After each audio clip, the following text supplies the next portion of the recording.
Bismillahirrahmanirrahim. Assalamu alaikum students. This is Atif Ahmed, your physics teacher. My dear students, welcome to short lecture series. आज की इस video में हम discuss करने जा रहे हैं concept of magnetic flux density. इस टॉपिक को अच्छे से अंडरस्टैंड करने से पहले आपको मालूम होना चाहिए कि मैग्नेटिक फील्ड क्या होती है, मैग्नेटिक फील्ड लाइंस क्या होती हैं और मैग्नेटिक फ्लक्स किसे कहते हैं। तभी आप मैग्नेटिक फ्लक्स डेंसिटी के टॉपिक को अच्छे तरीके से अंडरस्टैंड कर पाएंगे। तो स्टार्ट करते हैं हम मैग्नेटिक फील्ड से। प्यारे बच्चों, मैग्नेटिक फील्ड एक मैग्नेट के अराउंड ऐसा रीजन होता है, ऐसी स्पेस होती है कि जहां पे अगर कोई और मैग्नेट आएगा तो वो मैग्नेटिक फोर्स को एक्सपीरियंस करेगा, महसूस करेगा। जैसा कि आप यहाँ पे देख सकते हैं, ये एक मैग्नेट है और उस मैग्नेट के अराउंड हमने एक रीजन जो है वो डिफाइन किया हुआ है। अगर कोई और मैग्नेट इस रीजन से बाहर रहेगा तो उसके ऊपर कोई भी अट्रैक्शन या रिपल्शन की फोर्स अप्लाई नहीं होगी।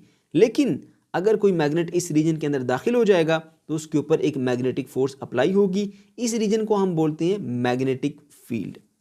नेक्स्ट पॉइंट है जी मैग्नेटिक फील्ड लाइंस का। प्यारे बच्चों, मैग्नेटिक फील्ड एक वेक्टर क्वांटिटी है, इसकी डायरेक्शन भी होती है, मैग्नीट्यूड भी होता है। तो मैग्नेटिक लाइंस ऑफ फोर्स या मैग्नेटिक फील्ड लाइंस हमारे पास इमेजिनरी सेट ऑफ लाइंस होती हैं जिनकी हेल्प से हम मैग्नेटिक फील्ड की डायरेक्शन को इंडिकेट करते हैं और मैग्नेटिक फील्ड की स्ट्रेंथ को इंडिकेट करते हैं। अगर किसी रीजन के अंदर मैग्नेटिक लाइंस ऑफ फोर्स बहुत ज़्यादा क्लोज हैं, इसका मतलब ये होता है कि यहाँ पर फील्ड स्ट्रॉन्गर है। और अगर किसी रीजन के अंदर मैग्नेटिक लाइंस ऑफ फोर्स के दरमियान स्पेस ज़्यादा है तो वो इस चीज़ को इंडिकेट करती है कि यहाँ पर फील्ड वीकर है। नेक्स्ट पॉइंट है हमारा मैग्नेटिक फ्लक्स का। प्यारे बच्चों, मैग्नेटिक फ्लक्स का कॉन्सेप्ट बहुत ही आसान है। मैग्नेटिक लाइंस ऑफ फोर्स जो परपेंडिकुलरली किसी एरिया में से गुजर के जा रही हैं उनकी तादाद को हम कहते हैं मैग्नेटिक फ्लक्स।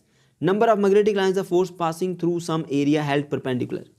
जैसा कि आप यहाँ पे डायग्राम में देख सकते हैं, नॉर्थ और साउथ पोल मैग्नेट के आपको नजर आ रहे होंगे। इसके दरमियान में नॉर्थ से साउथ की तरफ magnetic lines of force pass कर रही हैं। उनके सामने हमने बिल्कुल उसकी सरफेस जो है वो परपेंडिकुलर रखी हुई है एरिया की, ताकि उसमें से सारी लाइन पास करके जा सके।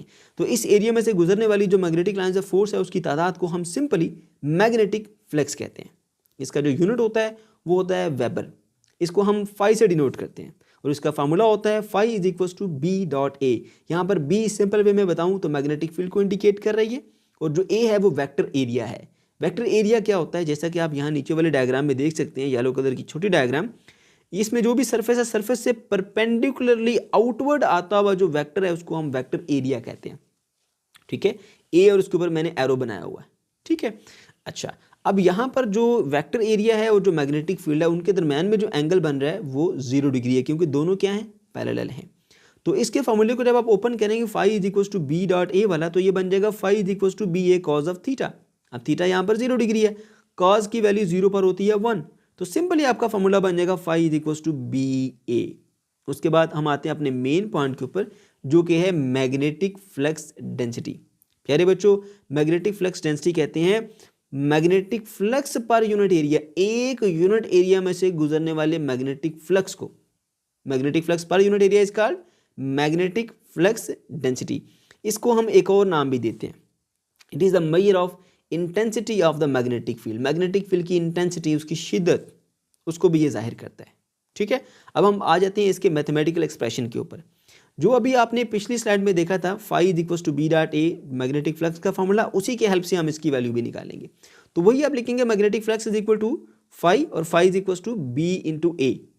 ठीक है, अब क्योंकि जो हमारे पास मैग्नेटिक फ्लक्स डेंसिटी है वो है फ्लक्स पर यूनिट एरिया, तो फ्लक्स को हम टोटल एरिया से अगर डिवाइड करें तो हमारे पास जो है ना फ्लक्स पर यूनिट एरिया आ जाएगा।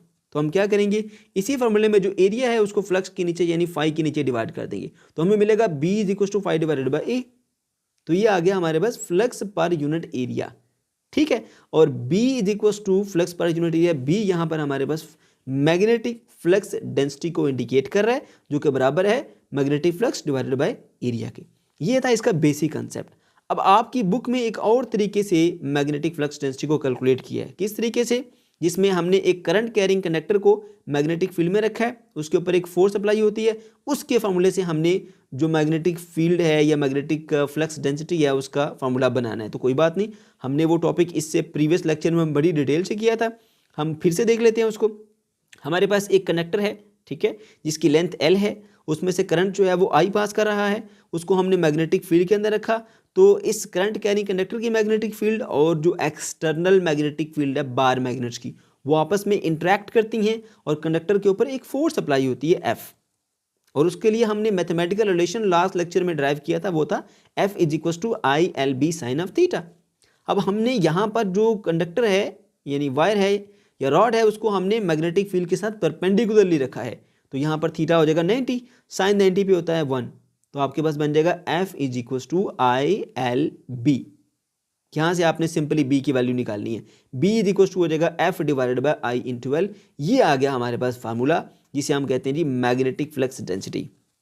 ठीक है, अच्छा अब हमने इसके यूनिट पे आना है, तो आपने सिंपली यहाँ पर जो F है उसका यूनिट न्यूटन पुट कर देना है, और जो I करंट है उसका यूनिट एम्पेयर पुट कर देना है, लेंथ L है उसका यूनिट आपने एम पुट कर देना है, मीटर।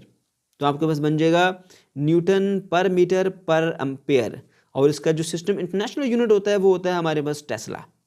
टेस्ला = न्यूटन पर मीटर पर एम्पेयर। एक और इसका जो यूनिट है वो है गाज, एक छोटा यूनिट है ये, और याद रहे कि 10,000 गाज बराबर होता है एक टेस्ला के। सो 1 टेस्ला = 10⁴ गाज। ठीक है, अब हमने यहाँ पर टेस्ला को डिफाइन भी करना है।